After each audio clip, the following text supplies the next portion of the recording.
Right, guys, welcome back to Normski TV. I'm going to do a match reaction to the game yesterday against Brighton. Fantastic away win.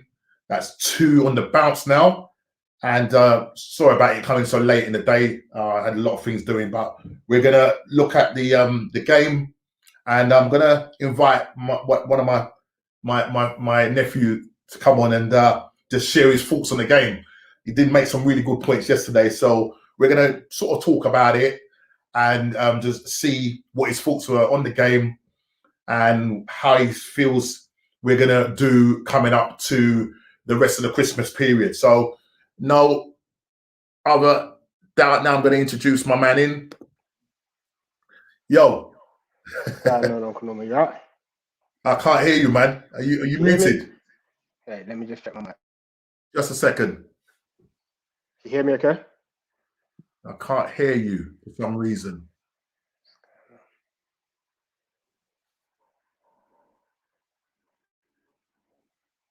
Can you hear me? Yeah, I can hear you. Can you hear me? Can you hear me? I can hear you.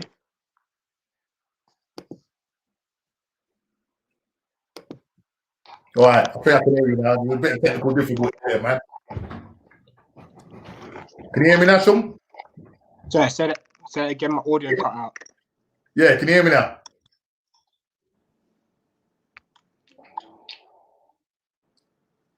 Wait, one second. Yeah, people are saying in the chat they can hear you. Cool. Can you hear me, Rob? Can you hear me? Yeah, I can hear you good. Can you hear me? Yeah.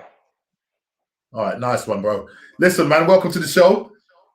How you doing? No problem, pleasure. I'm good. I'm all good. Better off. How was your Christmas? Christmas is good. As good as can be. Pretty chilled out. What would it have been like a couple of weeks ago? A couple of weeks ago. How was you feeling a couple of weeks, bro? How was I feeling a couple of weeks ago? Yeah. I was refusing to watch any Arsenal matches until the results got better. That's how bad it is. It got to a very, very bad point at that time. We were losing too many games, not picking up any points. It's quite depressing being an Arsenal fan at that point in time. You weren't about to jump ship like some people that I know. No. I weren't jumping ship. I just couldn't watch the travesty that was in front of us. It hurt. Mate, it hurt after all the years of success and how bad it's got. But then to this point, it was the worst. Like the worst it's ever been. So yeah. After that Tottenham game, I almost mashed up my house. So. Listen, it was a bit of a mad one. I mean, when you look at, how many games we played, I mean, I think the last maybe 12, 13 games, we've only won like 2 games. Yeah. It's unheard of, man. Yeah. Not only that, we're kind of looking at the bottom of the table and thinking to ourselves, like, boy, we needing teams at the bottom to be dropping points. And this is never ever came into my thoughts whatsoever. At no point in time. So it is a bit of a mad one. But listen, look, we've won 2 games on the bounce. Yeah. And I'm hoping that we've got a couple of games coming up. Obviously this Saturday. But then saying all of that, with the way things are going at the moment, with games being postponed because of it was cases in the Premier League. Yeah, I know they've just postponed the Tottenham Fulham game this evening. Yeah, I saw that. So who knows? But they were talking about a 2-week circuit break. Whether that would help, I know Big Sam was calling for that. I don't know if it's because after his 5-0 next week, needed to relieve the pressure. You know what I mean? And I'm not going to lie, mate. I was hoping that we'd have a circuit break after the Wolves game, the Villa game. And whatever game we played, I was hoping we'd have a circuit break because, man, our form has been absolutely terrible. Yeah, it's been. I don't know whether it's the manager, the system, the players. There's so much to talk about, but I mean, obviously today we're focusing on the match reaction to the game yesterday. You watched it, and just to quickly go through the team that he selected. When I did my post-match preview, or when I did my preview show, what I did say, which in one sense I'm regretting it now, was that probably to rest Laka and play a Aubameyang up front. And I more or less got my, apart from Mohamed El Neni, I think I was going to play Sabalas next to Xhaka. I almost got my predicted lineup right. But, you know, I mean, is it a case of that Arteta is being forced, is his hand being forced with regards to this selection? Because I know the likes of Willian, David Luiz is out. You know, Pepe was on the bench. But I was just wondering to myself, was his hand forced in this? Yeah, I think definitely with like more so with Willian. I think where he's not been available, it's meant that like he hasn't really. It looks like he hasn't been able to trust Pepe this season, and it's that I think it got to that point in time where he said he needs to throw in a creative midfielder, because I think that's what's made a world of difference. Like just having a player in that pocket of space, it draws so many other players out of position. And then that's where your players like Saka, Martinelli, that's where they're able to get more space, run down the wing, put people into the box. But when you're like, if you're playing with a player like Willian and you've got no creative outlet, it just means that our two central midfielders are trying to break down the opposition, and they haven't. When Partey's not in the team, our two central midfielders haven't got the ability to do that. So I think, I think Willian's forced his hand, and it looks like it's helped. Smith Rowe's been very impressive to me. Interested to see how he continues to progress in the team. Well, I was going to ask you this question. If when I know Willian and David Luiz are going to be coming back, I think they'll start back training on the 31st, which is tomorrow.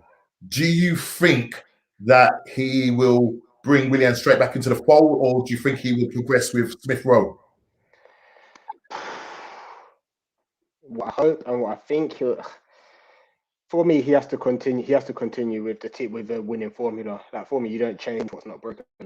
It's working at the moment. Our results have been terrible with Willian, and I'm not putting it all on Willian because there's more than one player in the team. But with him in the team, we look completely different. Different to what we had in the last two games. So I just think, I think he's got to continue with Smith Rowe, especially like this game on, is it Saturday we're playing?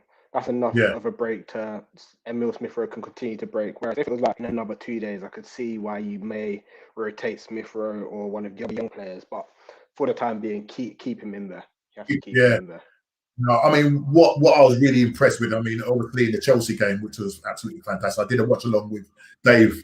Yeah, he wasn't well too pleased about that, but he was the one that suggested that he'll come along because they were the favourites. But what I saw in that game was just, brilliant. I was hoping that they would keep that form up coming into the Brighton game. Now, looking at the Brighton game yesterday, just to say who the team was, so if anybody wasn't aware of who it was, in goal was Leno, back four was Bellerin, Holding, Pablo Marie, Kieran Tierney, the two in front was Xhaka and Mohamed El Neni, and then you had Saka on the right, Smith Rowe in the hole for the number 10, Martinelli, and Aubameyang up front. So that was the team that he had going out. But what I thought when I watched that game, it was almost like I was hoping that they was going to pick up where they, when they played against Chelsea. I was hoping that they would carry on that sort of form going into this game. And to be honest, first half, I don't know what you thought about the first half, but for me, it was really slow, lethargic. And I don't know if it's because the fact that Aubameyang was playing up front, because for me, he didn't really do a lot in that game, to be perfectly honest. And I know you said something when you texted me, you were saying something about his movement. Yeah, so for me, I feel like when Aubameyang's in the team, I rate Aubameyang very highly as a striker. But I just feel like within the system, how we're playing at the moment and the system that we're playing, I feel that you need a striker that's going to, essentially, when I say stay static, they're going to be in the middle of the park so that the other players can play off of him. Whereas Aubameyang, it seems like his tendency now to drift to the left. And so when he drifts to the left, he's encroaching on Martinelli's space. And then it means that there's no one in the middle when we have the ball on the left.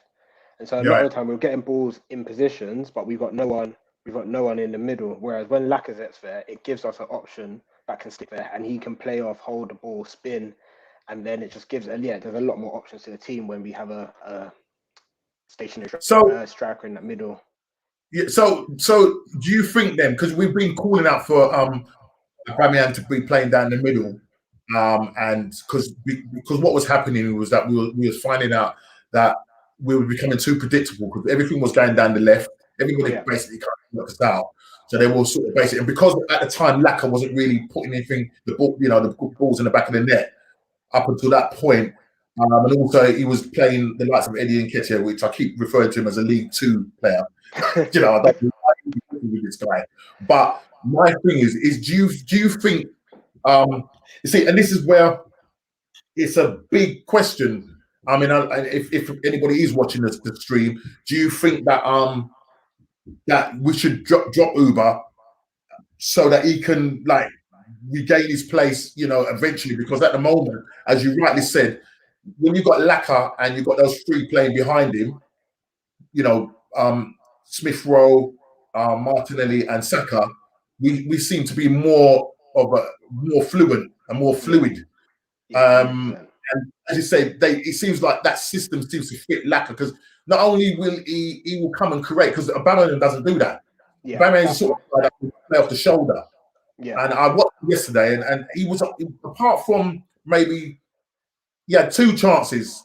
One where the goalkeeper made a brilliant save off of I think it was the assist came from Saka on the left-hand side where he played the ball across, and I thought it was in, and I think the goalkeeper's knee saved it. And then there was other time when he picked the ball was played to him, he was down on the left, he made them run, and then you could tell he was just short of confidence, because literally last season he's put that in the top corner.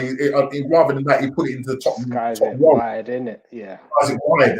And I just don't know. He just didn't look, to me, the first half, especially the first half, it just didn't look like he wanted to be there. He was standing about. He didn't offer no movement. And I'm thinking about, Saka. There's a lot of interplay between Saka, Martinelli, and Smith Rowe. Do you know what I mean? Those little 1-2. And that's how you have to break down teams. You see, if my manager's standing there, he's easy to mark.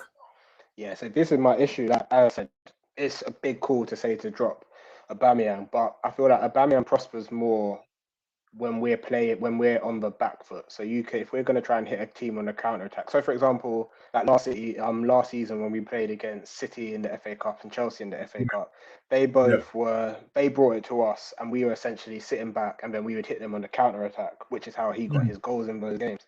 I feel that because of his lack of he's not going to drop deep, he's not going to link the play, he wants to play on the shoulder. It makes it harder when you're trying to break down the team. And a lot of the teams we play against, they're not going to come and attack us unless you're naive like Leeds. If you're playing West Brom, Newcastle, they're going to sit there and they're going to say break us down. And if you haven't got a player who's willing to drop into that hole to vary his movement, you're going to struggle. Hence why you would stick with Laka and those three behind him. And teams that are going to have more possession, you're saying then that's when you would play Aubameyang. But then would you play Aubameyang out on the left instead of Martinelli and play or would you put Aubameyang down the front and play Martinelli on the left for those games and drop Laka? Yeah, that's what I do, because I feel like you need where Laka's assets are in his ability to link play and essentially be that focal point of the attack. I feel like where he lacks is that ability to run in behind a lot of the time, because he hasn't got the pace of an Aubameyang. I feel like if you have a dynamic, and also Martinelli's work rate, I feel like if you put him on the left, he's going to chase down every ball. Saka's been a revelation this season. So I feel like, and then it's always good to have an option like if we're behind, an option like Lacazette to bring on, and you can always change the formation and say, you've got two quality strikers, Aubameyang and Lacazette, and say, why can't we put two of them two up front and play someone in behind them? It's just varying the options. I think the good thing with this now is that we have got in terms of options now off the bench in terms of attacking, because if it's not Laka on the bench or the big one, if Uber's on the bench, at least you know that you can bring off either one of those two or Martinelli off the bench. And I think, I don't know what your thoughts were on. Do you think that yesterday that was it a case of that Aubameyang wasn't making himself available for the ball, because some people were saying that. I mean, for instance, Granit Xhaka. There was one. I don't. There was one play where Granit Xhaka had the ball in the middle of the park, and he had to just make a 40-yard pass. Aubameyang was playing on the shoulder, and he was kind of turning it and say, "Look, play with the ball," and he decided to play a sideways pass. Now, if that was a Partey, now we know how Partey plays. He will pick that ball up, turn, and he will ping those balls. Yeah. Do you know what I mean? That's where I think a lot of it does resolve around personnel. Like if you're playing a midfield two of Xhaka and El Neni, you know the ball's not going forward. So what you want that ball that Aubameyang wants is not gonna go. He's not gonna go long and go in between the two defenders. Whereas, as you said, if you have a Partey in there, he's gonna try and split those defenders.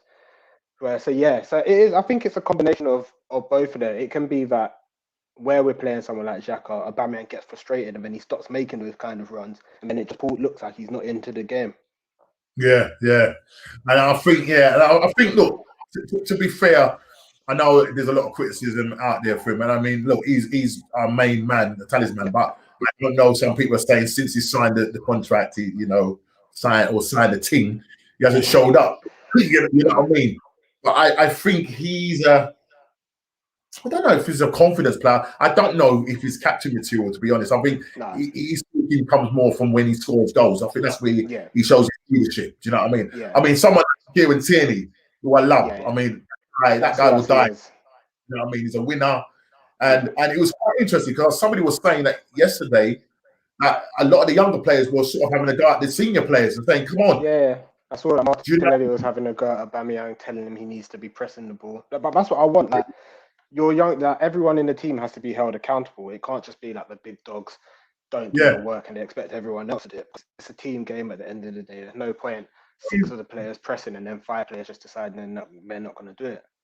Yeah, but you saw proof in the pudding that these players that came on I mean, obviously we don't want to burn them out like Saka. I mean, that guy is absolutely phenomenal. Yeah. You know, Martinelli, I think because he's come back from a long-term injury, I understood why he was taken off, and Smith never had much game time. But what they did do, and I mean, if you continue to play these guys, they're only going to get better because, 100%. As you said, against teams with low blocks, because Brighton kind of played with a low block, we was able to. I mean, the second half, I mean, literally, we're just like pinging the ball tight. And then of tricky, dodgy passes. You know what I mean? You know, that's not in his game. Not then for me. Listen, he probably does better playing alongside Partey. Yeah, definitely. With Granit Xhaka, he will play those long passes and that, and you know he might have a good game, maybe every 5 or 6 games. You know what I mean? So for me, I don't know. I just think that we need to just make sure that with these young players that we're going to be playing them, we've got to just make sure that we manage them properly, because we don't want to have burnout that the worst can happen, and then the likes of Martinelli, I don't want to see him having another long-term injury. No. So it was right to bring him off and bring Laka on. Then you could see fantastic goal that he took yesterday. It was absolutely brilliant. So look, you're gone. I was gonna say, even when I think that's a good thing. Like for me, I was saying to a lot of my friends, I wouldn't have dropped Laka. Like for me, if you Laka scored in the last 2 games before that, and he's been playing very well. So for him, it might have been a shot in his confidence to be put on the bench. But then when he came on, he looked like he was hungry. He had a point to prove, which is the same thing which I think could work with Aubameyang. You put him on the bench, in his head, he might say, I'm the top dog. I've got a point to prove. And he might come on and score 2 goals. And then that way you just you play the player that's informed, the player that's playing best. Yeah. No, I mean, you know, look, we've got the main thing is that we've got those 2 away wins. We've moved further away from the relegation zone, which is great. West Brom losing. Chelsea now. Brighton. It was the other team that was kind of near us. we tried to pull away from us. Burnley. Yeah, Burnley. Yeah, they won 1-0. But yeah, no. Listen, look. I think at best we'll probably finish about 8th. Yeah, that's what I was thinking. So I can't see us getting any higher than that. But who knows? Who knows? But we are gonna go into the player ratings. Yeah. And just see what your thoughts are. And of course, you're kind of on the same thinking lines as me in terms of how you felt they did. So let's start off with Leno in goal.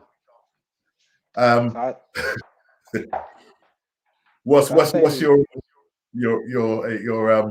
rating for him? Leno, I'd say he was solid. Like, he was solid for me. He looked very confident in everything he'd done yesterday. Like, Yeah, he didn't have many like saves that he had to make, but everything that he did, he looked confident in. Especially having gone back to that. A lot of the time, I say football's a psychological game. Like, he got that injury yeah, at Brighton last year. He could have gone there with a bit of fear in everything. But even when the ball was in the air, usually where I'm a bit fearful where he might drop the ball, he was claiming it. So I'd yeah, say a 7. Like, there was a good save that he made at his near post. It was going wide, but it's still the yeah. confidence just to grab it and hold it. So okay, and I noticed you made some positive points there. That's good. I mean, to be honest, I will agree with you. I'll go with 7 as well. There was a couple of times where he was doing a couple of keep you up his sleeve, right? And I was thinking to myself, yeah, there you go, the stupid kick ups. No need for that. Yeah. Yeah. And there was also his kicking as well. Yeah, I think that his kicking's a general weakness. Yeah, he never ever reaches a man, and that's why I don't know. Out of the two, between Martinez. Yeah, You know what I mean? I wanted us to keep Martinez, but The wrong keeper's gone. yeah, no, I wanted Martinez. Like, I was confident when he came into the team. It's just his stature of the man. He's a big man. Even like if you're through on goal Yeah, with him, it's a big target area to try and beat. And he's again another goalkeeper who just looks very confident in everything that he's done. So I would have kept him, but he wanted the guarantee of first team football, which I didn't seem to want to give him. But he looks to be prospering at Villa, so more so our loss. But we got to stick with definitely, our keeper. definitely. Sorry, just saying this to someone. Okay, so we go seven for Leno, Yeah, right? Okay, let's go to the next one. Bellerin. Let's start Bellerin. How do you Bellerin. think we got yesterday? I'd say Bellerin again for me. I'd probably say a 7. Like, I've been very critical of him over the last few, very critical over the last few weeks to the point that I Yeah, want us to sell him. But these last 2 games, he looks like a man on a mission with a point to prove. And again, he might have seen Maitland-Niles come in, and he's seen that there's a bit of competition for his place, and he's decided to step his game up. He's got rid of his silly little foul throws that he's been doing, and just looking like he doesn't understand basic yeah. rules of football. And again, he looks solid in the game. So yes, a Yeah, 7 for me. I'm not gonna lie, he played okay yesterday. I mean, the last 2 games he played okay. Yeah, He lost the ball, and he wasn't vacating those spaces. You know, he has this habit of sort of pressing high, coming in yeah, narrow, and then vacating the space, and then holding us to deal with that. Now, against yeah, better players, you're going to get found out, and that was happening in a lot of the games before that. But yeah. I don't know. I mean, listen, if he goes to Barcelona, there's rumors about him going to Barcelona. I mean, would you be happy for him to go and with the likes of Lampard from Brighton? Yeah, and that's my again, and I support our players, but I think Bellerin's time may be up at Arsenal, and Lamptey for me will be one of the best right backs in the country, if he's not He's already probably up going to there. cost a lot of money though. Because was it Chelsea let him go, wasn't it? Chelsea. I think we could probably. I think it's And about they got a 25 buyback million. clause. Yeah, but I can't see Chelsea exercising that. The only reason Chelsea would exercise that is to annoy Arsenal, because they can't. There's no way they can have him and Reece James. Like, it's Yeah. not fair, and it's not fair on either of them. They won't get enough No, game because time. the fact is that Reece James is going to start before him. Yeah, Simple as. And he would have been a exactly. fantastic player. I mean, I'm hoping. I mean, if it doesn't happen in the January, which I can't see happening, then definitely for the summer. Definitely for the summer. Yeah, Need someone like him because he's fantastic. He's quick, he's strong. Even though he's small, mate, yeah. he can put in some decent crosses. So yeah, I agree with you on that. I'll be better in the seven. Hold him. Again, another player that I've been critical of, and the last 2 games he hasn't really put too much of a foot wrong. I'd say 7. Again, he looked confident in the game. Wasn't doing. Winning Wasn't making some of his. winning his headers. You know what I mean? I think I don't remember him. I'm just trying to think of it because I know he's got this habit of you know, he's not very good on the ball in terms of his passing. You know, he tends to make these wrong decisions with his passes and stuff like that. Maybe he plays, you know, puts people in danger. But yesterday he had a decent game. He was winning all the headers. Yeah. Not to say that you know, Brighton was offering us any. I mean, listen, the first half, you know, they may have scored, but we didn't have a. We weren't really stretched or pushed. You know what I mean? And I was so glad. This is the thing I was glad about. That the lights that they kept Morpay on the bench, Trossard, and what's his name? Who used to play for us, Welbeck. So, and I think that's the fact that they played. They didn't have that 48-hour. Well, they only had 48 hours to rest. Yeah, exactly. I'm kind of glad, and I thought to myself, watching the game, I was thinking, the longer we leave this without scoring, you know, my man is going to bring them on, and then you know it's going to be more paid the one that's going to go and score and put it in the back of the net. Fortunate enough, they didn't really offer us. I don't think they really. I don't know. People are saying that we got battered in the first half. I didn't really see that at all. I would say we got battered. I say we got opened up a couple of times just through maybe not being totally focused.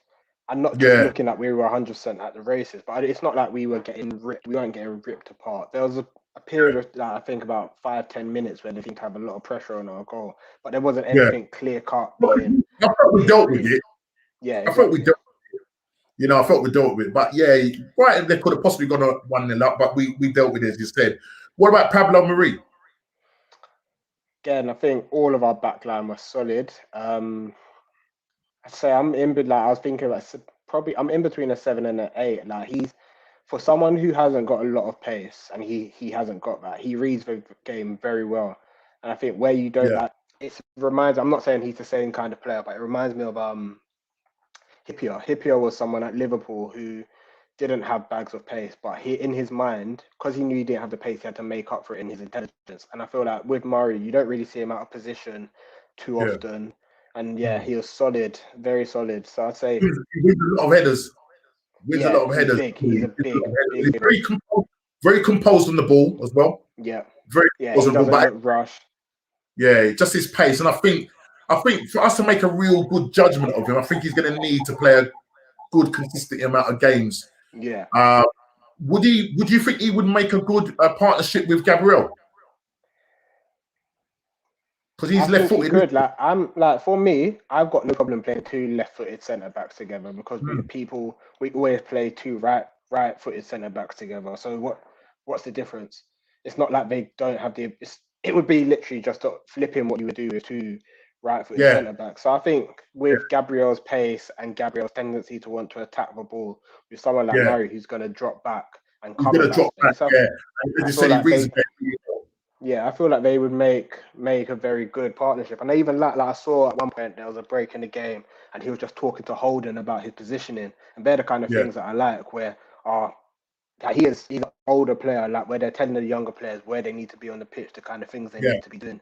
It's the same thing I saw Bellerin do that one of the times when Smith Rowe gave away the ball. He's just telling him like there's little things you need to cut the game. When it's late in the game, just get rid of it. It's those kind of things. So he looks like he's a good leader, good option to have in the squad. It'd be interesting to see his partnership with Gabriel if that's what they want. Listen, we could do a whole show on William Saliba. That's a whole different ball game. You know what I mean? I don't know what Arteta's doing there. That's a whole different thing. But if the guy was in the side as well, as you rightly said, Pablo Mari would be a very good backup. You know what I mean? I think what you're saying is that he does bring a sense of leadership to the back. Yeah. And that fact of talking to the rest, and I think that's really, really good. So you're scoring Pablo what? A 7. 7. Another 7. Yeah. At the moment. All right then, and I'm agreeing with you there. Kieran Tierney. Again, for me, I'm gonna say a 7. For me, it was a lot like our whole defense's performance was different to how we played against Chelsea. But the fact is that we didn't concede. So for me, they're automatically, no one made any silly errors. So for me, everyone's solid. And Tierney again, it's different to how he played against Chelsea. Against Chelsea, he was going at Reece James the whole game.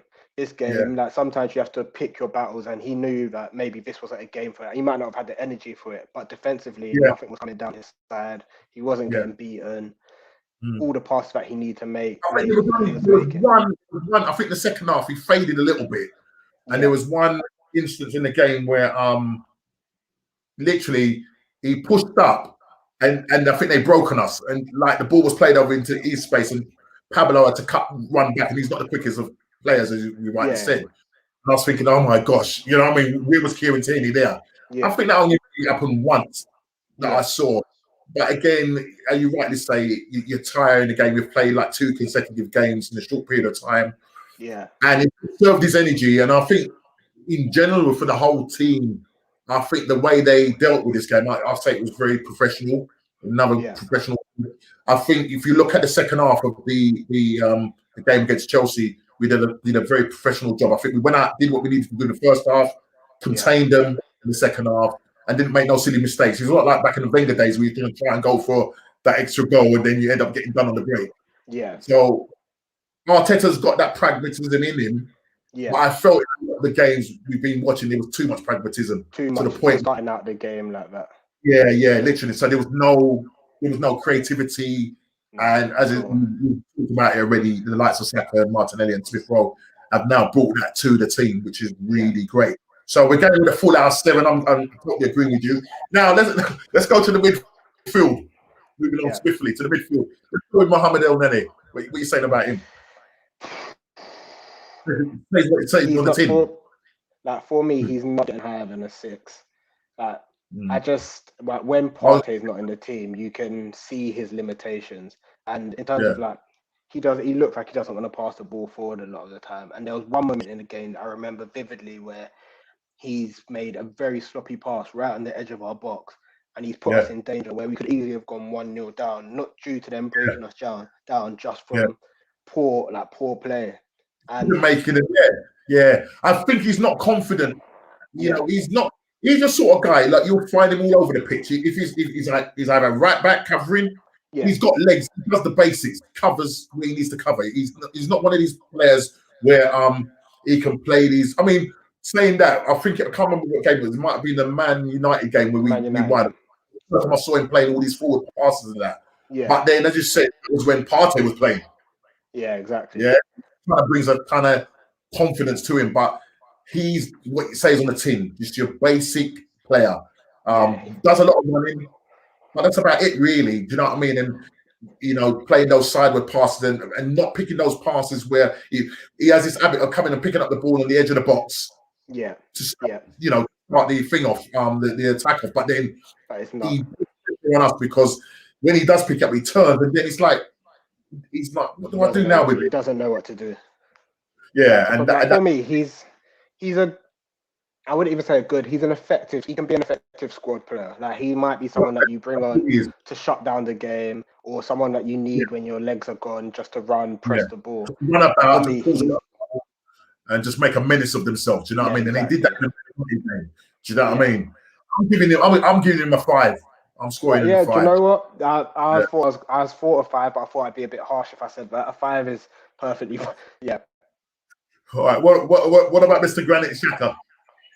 So for me, I don't someone that I don't feel needs to be in our team, but I don't think he had a terrible game.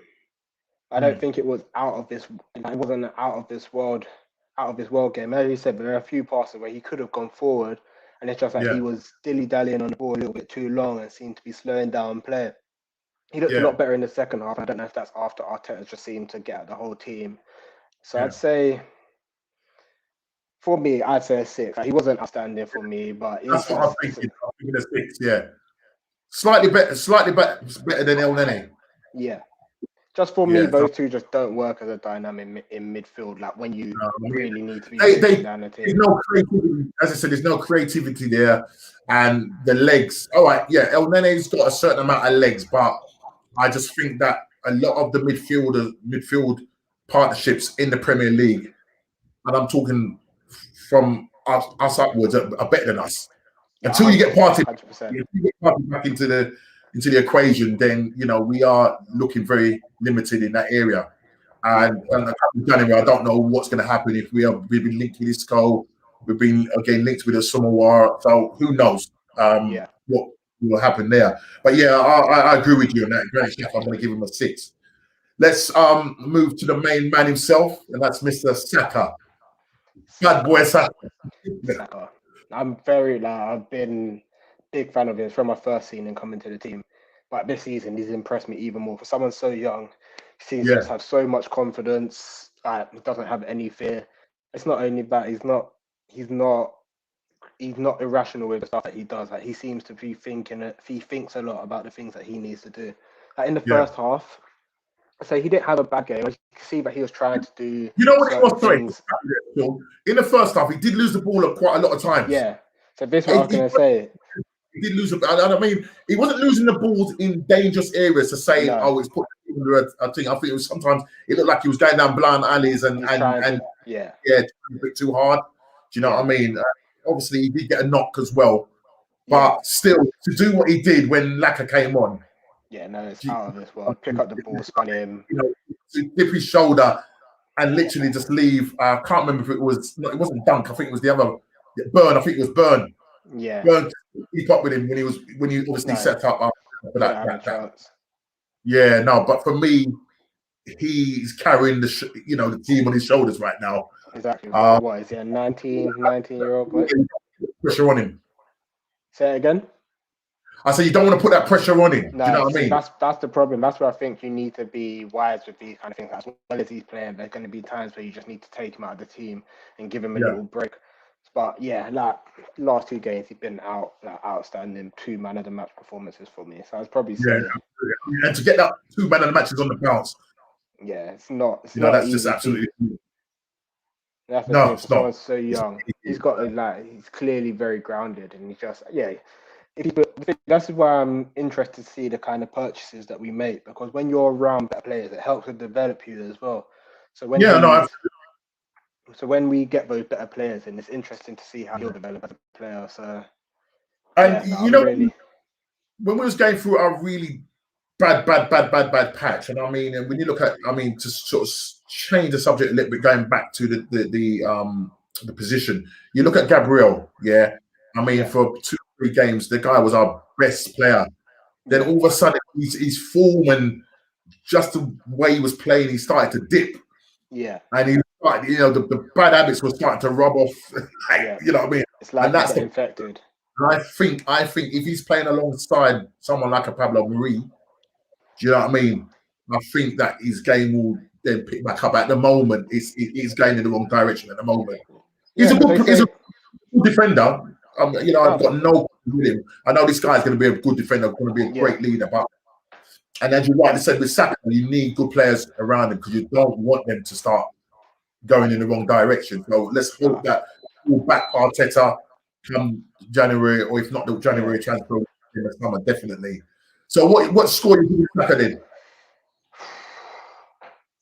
Don't be too generous now.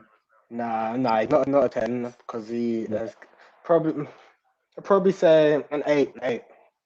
An 8 for me, yeah. Well, I'm scoring him a 9. You got a 9. I know his game. I know his first half wasn't brilliant, but I think the way he took the game by the scruff of the neck second half, for me, the leadership he showed, and to do what he's done, I've got to give him a 9, man, and the man of the match. Again, that's fair enough. He's a man of the match for me. So if you're gonna go 9, that's all right. Smith Rowe, I'd say. Do you know what? Yeah, I agree with that Saka 9. I'd give Smith Rowe an 8. Because I feel like he played. It was a different kind of game than what he played against Chelsea. But I think, and this highlighted for me why, as much as people are calling for him to be brought back to the team, why Ozil can't be in the team. Because even when Smith Rowe is not essentially creating chances, his work off of the ball is outstanding. He's closing down everything, and it stops the opposition having the opportunity to create chances. Whereas with someone like Ozil, he's not going to do that. He's going to do that. He's not going to get around. He's too much of a luxury. He's too much of a luxury player. And so for me, he's again. If you're going to bring him into the team, he's someone who's got to be who you come on to change a game, but he can't be someone that you start off in the game, and because he's not going to do all of that work. Like if you look at all of the top teams, all of their top players, they do the dirty work. Mane, Salah, they all track back. They all have to do it. So like, I don't feel like, I feel we're in an era now you can't really afford to carry players in the team anymore. And I feel that that's the issue at Ozil. So yeah, and I think that's the problem. I mean, listen, they've said it's footballing reason. I think it's bigger than that. But as you're right to say, that you want to play, that Arteta want to play, and now obviously he's coming from Man City. Now we're nowhere near Man City because every one of those players will work hard. Yeah, they will work hard. They're all skillful as well, and I think that's lacking. You know, we've only got a few good players that are good on the ball. When he first came in, yes, there was the press from Lacazette, from Aubameyang, but after a while, it's like, boy, we're not doing this anymore. No more. Do you know what I mean? Yeah. He just, and when you look at Liverpool, look how many players they got out, and yet these guys are playing for the manager. They're still keeping the ethos of what he wants, which is that rock and roll pressing, constantly doing that. So some people do it. Who knows? Who knows? But yeah, Smith Rowe, definitely again agree with you on the 8 on that one there. Yeah, Smith Rowe. I'm impressed with him. Martinelli, I don't think it was his best game. I don't think it was his best game for me. Again, he's coming back from a long-term injury. It could just be a case of tight legs. He exerted himself a lot in the Chelsea game. It's a quick turnaround for someone who's been off for a while. Yeah. And it's he didn't look too pleased with it. No, he didn't. But again, I like that. Like, I don't want our players to be happy to be coming off the pitch. I want to see some fight from him. Like, again, I even saw there was one time where he gave away the ball, but it was because someone hadn't made the run that he was expecting, and he was throwing up his hands and telling them that you need to be there. That's the kind of thing that I like our players doing, telling players where they need to be, showing disappointment. Like, he reminds me, again, harking back to Albert, he reminds me a lot of what Alexis Sanchez was like. That he's got incredible ability, but his work off the ball, again, he'll chase down the ball till the end of the earth. Very long. And he'll run himself into the he'll run himself into the ground, which is why you have to monitor him, especially him coming back from a long-term injury. Like, there was one chance that he had where he put it just over the bar. Again, he looked disappointed in himself. But apart from that, I wouldn't say there was too much that he actually did in the game. But again, I'm going to put that down to more so tiredness and coming back from a long injury layoff. So I'd probably say a 6 for me. So it's just what's the rating for that? I'm going with a 6. Yeah, that's what I say. I'm going with a 6 for it. Yeah, I agree with that. Definitely. Okay, the main man, Aubameyang. Why are you looking to the side, man? I like the guy. I like the guy. I like him, but I'm not gonna. I wouldn't say he was the poorest player on the pitch, but it's just for me. I don't know what things I mentioned. And I said that he wasn't the poorest player on the pitch. He wasn't worse than El Nene. He wasn't worse than El Nene. He wasn't worse than El Nene. No, because he had a couple of good chances. Like, I think a lot of the conversation around him would be different if he converted the chance that the keeper. When I say converted, there wasn't too much that he could have done about the one the keeper saved. There was another one where I think he should have squared the ball. I think that's more so a player who's playing with, again, he might have a lack of confidence and he's just trying to get the goals, but he's at an acute angle and he's tried to hit it where he could have just put it across goal and it could have ricocheted off someone or someone could have slid in. And I say he worked. He still did some of the work, some of the pressing. It wasn't always 100%, but I'd say a 6 for me. That he wasn't the worst, but it definitely wasn't. I'd say for me it was level with Xhaka. Like, he just didn't impress me with what he was doing on the pitch. But he wasn't making. It wasn't like he was making errors. No, he wasn't making errors. But when I look at his overall game, I just don't think he's a good footballer. And that don't make sense. No, it does. I agree. No, I agree with that. He's not. 4 goals, and I mean, at the moment there is a lack of confidence there. Yes, yeah, there's a couple of times he ran back and tried his best to make some tackles and stuff like that. But where I is that there was instances where he was pressing occasionally, not all the time. You know what I mean? Yeah. And then he was just standing there with his hands on his hips, like thinking, "What you've got to make yourself available." You know what I mean? Yeah. And I know, yes, he's short of confidence, and I get that. But I just thinking, man, simple passes, the ball coming to him and his touch is not brilliant. And I get that, because normally when I've watched him in other games, I've scored him high when he scored his goals and that. I couldn't care less about his touch. You know what I mean? Because he's scoring goals. And he's not doing it. When because as you said, because he's not the best footballer, when he's not scoring goals, I think it highlights his limitations on the pitch. Whereas a lot of the time, where he's scoring and he's saving, pulling us out of bad situations, and it might not even be that he's played the best, but he's got onto the end of a cross or he's got onto the end of a through ball. You just forget about that and you automatically say, yeah, Bamian played well, but you're not looking at, oh, how was his link up play? How was his work rate? Never come into it. But I think where we're struggling, when we're struggling to break down teams and he's not offering anything, that's where I get frustrated with him. You know what I mean? Yeah. And to be honest, you scored him a high 6. I'm sorry, man. I'm gonna give him a 4, bro. A 4? Sorry. A 4. Nah, let's go in. We can agree. Let's go in between and give him a 5. 4. He wasn't worse than El Nene. Because if he converts that chance, you're not. I don't think you're going to give him a 4. Right. Listen. Well, anyway, put it in the chat. Right? What do you think? Do you think Batman was worth a 5, 6? Well, Shaun is saying 6. I'm saying 4. I'm going to go halfway and go 4.5. Yeah. That's what I'm going to go with, man. I just don't think he had a good game. Listen, let's hope that he gets his confidence back, because that's what we want. We want him to start scoring goals again. Yeah, exactly. And you can see without his goals, you can see where we are sitting now. Do you know what I mean? And we said, if he ends up not scoring, who we got to put the ball in the back of the net? It's nice to see Laka starting to come back into form. But we need more from the team, like Saka, Martinelli. But I think that will come, and if we can maybe go out and get another attacking midfielder, midfield that can score goals. I think that's where we are lacking at the moment in terms of, as you can see from the table and the goals scored. We're sitting. We may have come at the table a little bit in our stats, and you know what? It's the first away goal in 680 plus minutes that we've scored open play. That's ridiculous. Exactly. That's absolutely ridiculous. So we're breaking some record. Okay, quickly, let's go to Lacazette, who came off of Martinelli. Lacazette, 8 for me. Yeah, an 8. He's scored the winning goal.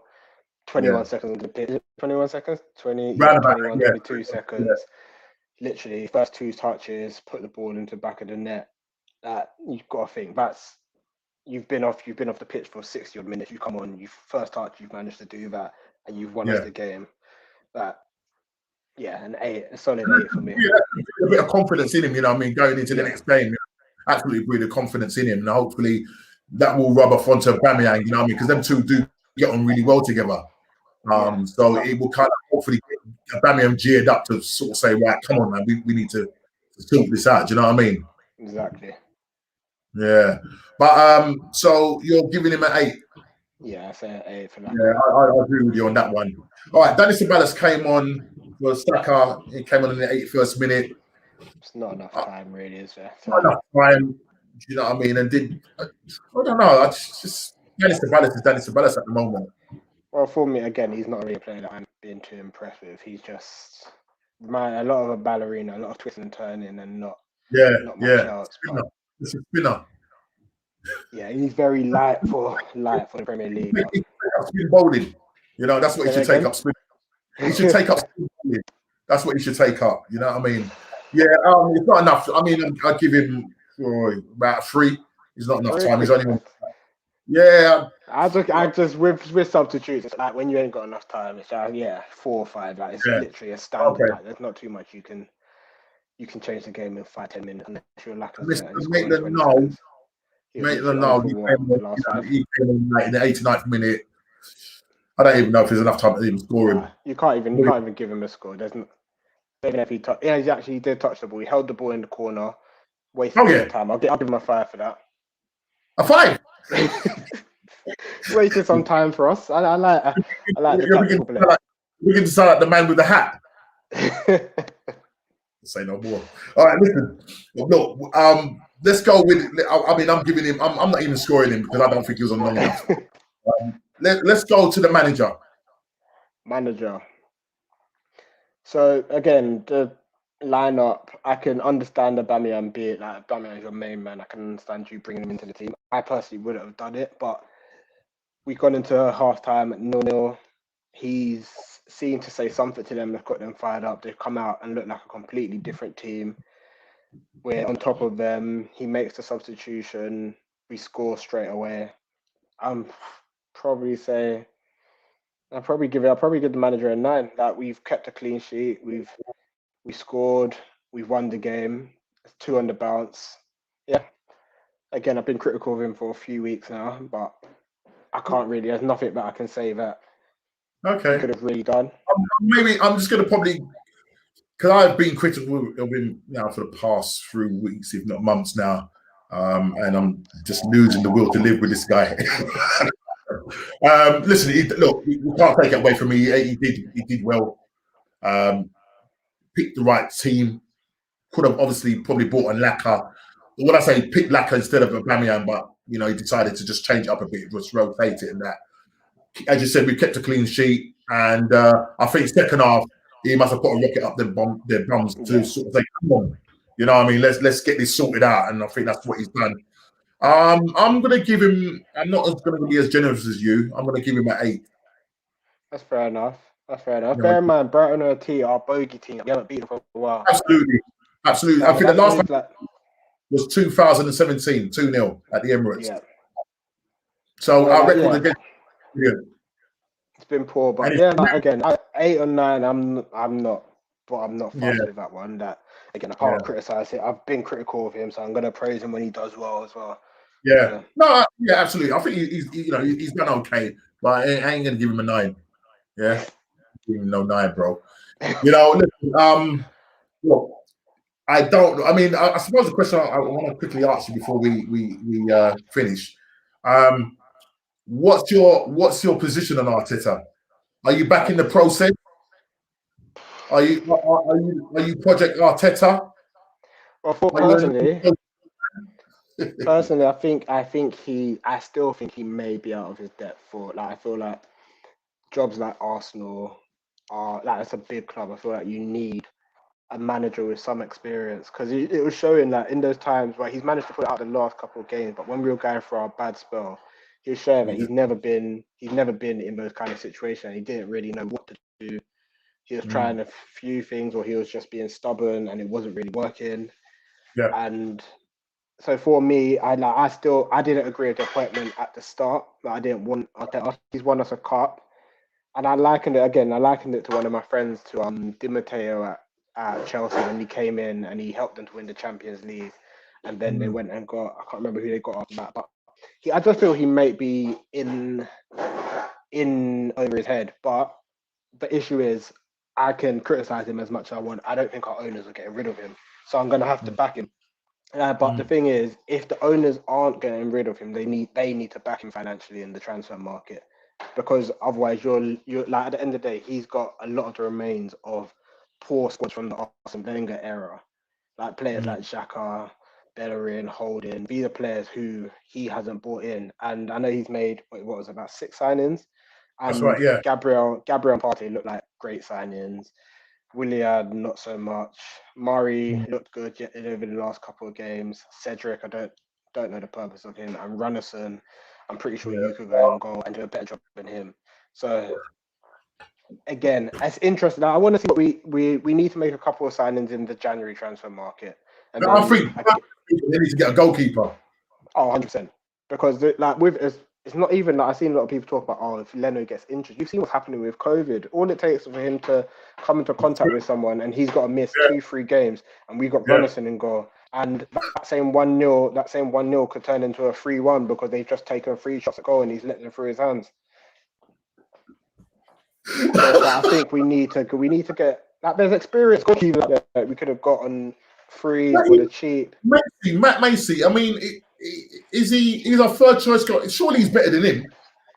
I would think so. I would think so, but for some reason Arteta doesn't seem to think so. But again, like you've seen some of the other teams in the league do it. Even like Joe Hart's not the best goalkeeper in the world, but Joe Hart would be a better second fiddle to have to come in if something happened. Absolutely. Got the likes of like Jack Butland. I think he's at Palace now. Like even those players, they're not top goalkeepers, but you know if they're going to come in, they'll be able to do the basics of what a goalkeeper's supposed to do. Yeah. So I think that we need to address that area. We need to sort out. We still need another central midfielder, in my opinion, and we need a creative midfielder because as good as Smith Rowe's been, it's 2 games and he's young, and we're going to be getting rid of Ozil this summer regardless. We need a creative player to be in there so that we are able to rotate and have different options. But yeah, my thing is like we're not getting rid of Arteta, so I'm gonna have to back him. There's no point me getting onto him, but they need to back him in the transfer market. Yeah, absolutely. But I don't know because fortunes could turn around for us and we could shoot up the table and that. That's the thing. That is the problem. I think this is the dilemma that we face because we could go on a run now. Yeah, hopefully we'll win the West Brom game and we then got 2 home games, Crystal Palace and Newcastle. And all of a sudden, the table's looking a lot different. But that's it's a difficult one because either way now, I am regardless of how well we do, I just think it's the wrong appointment. I got duped into believing that this guy was going to do it, and I hold my hand up now. You know what I mean? And when you got like Thomas Tuchel, from Paris Saint-Germain getting sacked, these guys, you've got to act like a big club, and I think our owners is that we keep going for too many of these cheap, managers. Do you know what I mean? We're just going too much. I just don't know. It's just annoying. It's annoying. And they need to think about it. But I think they're going to stick with him. I don't. When we're going for a really bad patch, and then Edu came out and said that we're doing really good. That's nonsense. Like that's not. I don't want. Like you've got to be when you're in that position of leadership. You have to be honest and say like we're not going through the best. Even if you said we're not going through the best of spells at the moment, but I believe we can turn it around. I'll take that. But don't try and pull the wool over our eyes and saying we're doing really good because we're not. No, absolutely, mate. Well, listen, man. It was nice having you on, man. I think you sound like you've done this job before. Yeah, I've got a little bit of experience in football. You got a little bit of experience. I think I might have to invite on a little bit more, especially when we get a podcast together. Definitely invite you along. If you're free, to come on. You talk a lot of sense. You're not like me getting all hyper, posting your views concerning the team, and you don't seem to have lost it. You seem to be all there. And listen, I've suffered for years. I know how to do it. How we've spoken together about this situation. This is the worst I've seen Arsenal, and mate, we really got to pick up and back our ideas up. I'm hoping Arteta's going to be the man to do it. Yeah, that's the thing. I would love for him to prove us wrong and go on a run where we win every game until the rest of the season, and then we all look like fools for criticizing him. But I can't see it happening. But the issue is, as funny as this season is, if you look at the table now, we're only 6 points behind Chelsea. I know. And Chelsea are right. They're going through a bit of a bad patch at the moment, and the amount of games that we've lost,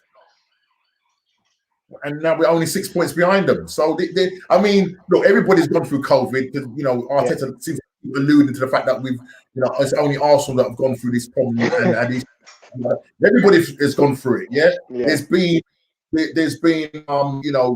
terms of like the changes that are going on in Everton and all of these other clubs. You know what I mean? We've all gone through the same process. Exactly. So I don't want it using those excuses and that. Do you know what I mean? It's not an excuse. We're all in the same circumstances. We're all going for a transition period at the moment, and it's all difficult. And this year specifically is a unique year, obviously with the pandemic and everything and that. But let's hope we finish as high as we can up the table, and then we'll see what we do in the January, but especially in the summer. I mean, that's really, it's going to lie. Really, that's where the key's going to lie there. But listen, it's great having you on. Yeah, no problem. And anytime, man. I definitely look forward to it. Yeah, man. I'll send you out some links and stuff like that when we're doing some other podcasts and that, especially for the new year. We'll see where we go with that. But yeah, your contribution is obviously well appreciated. And yeah, thank you for coming on. Have a great if I don't speak to you, mate, have a great New Year's Eve and New Year's Day. Likewise to you and the family. We'll see how the land is lying after the West Brom game. Yeah. We shall see. Thanks again, man. Take it easy, man. Take care, man. All right, man. Take care, man. In a bit. Listen. All right, take care. All right, guys. Thank you, Shaun, again for coming on. Brilliant stuff. He made some really great points and that. And then hopefully, come the new year, we will be smiling. We've got into 2021 in 13th place. We do play West Brom, I think, this coming weekend. They're not going through a good situation at the moment, losing 5-0 at home to Leeds. Hopefully we can go there and put another dent in their armour. Listen, guys, thank you for listening and watching the channel. Again, thank you for subscribing. And listen, more content to come in the new year. Look out for that. More watch-alongs, linking up with other channels and stuff like that. So hopefully we'll see some new content in the new year. And long may it continue. Please like, subscribe, and share. And I'll see you on the next one. Take care.